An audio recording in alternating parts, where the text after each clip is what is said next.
সাকিব খানের প্রিন্স সিনেমায় নায়িকা হিসেবে যে নামটা সবাই ভাবছিলেন তিনি নন, বরং এন্ট্রি হলো এক নতুন চমকের কলকাতার জ্যোতির্ময়ী কুণ্ডু। হ্যাঁ, খবরটা একেবারেই কনফার্ম। সাকিব খানের প্রিন্স সিনেমায় দ্বিতীয় নায়িকা হিসেবে চূড়ান্ত হয়েছেন জ্যোতির্ময়ী কুণ্ডু। এর আগে শোনা যাচ্ছিল ইথিকা পাল থাকবেন, কিন্তু শেষমেশ সব জল্পনা থামিয়ে জ্যোতির্ময়ূকেই লক করেছেন টিম প্রিন্স। জ্যোতির্ময়ূ প্রথম আলোচনায় আসেন বধুয়া ধারাবাহিক দিয়ে।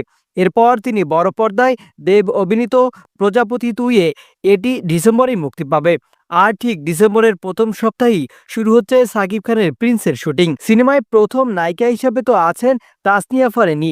এটাই হবে সাকিব ফারিনের প্রথম অনস্ক্রিন জুটি। আর এই জুটির সঙ্গে এবার যোগ হলো জ্যোতির্ময়ীর গ্ল্যামার, মানে প্রিন্স সিনেমায় থাকছেন ডাবল চার্ম। অ্যাকশন ড্রামা ঘরানার সিনেমাটি পরিচালনা করছেন আবু হায়াত মাহমুদ। প্রযোজনায় creative lands films. Shirin Sultana প্রযোজনায় নির্মিত হচ্ছে বছরের সবচেয়ে আলোচিত সিনেমাগুলোর একটি। লক্ষ্য আগামী ঈদে বড় মাপের রিলিজ। এখন প্রশ্ন, জ্যোতির্ময়ূ আর ফারিনকে নিয়ে প্রিন্সে কেমন কেমিস্ট্রি তৈরি হবে? আর সাকিব কি আবারও ঈদে বাজিমাত করবেন? সোশ্যাল মিডিয়ায় ইতিমধ্যেই আলোচনা তুঙ্গে। এই আপডেটটা আপনার কাছে আগে এসেছে নগর স্টোরিতে।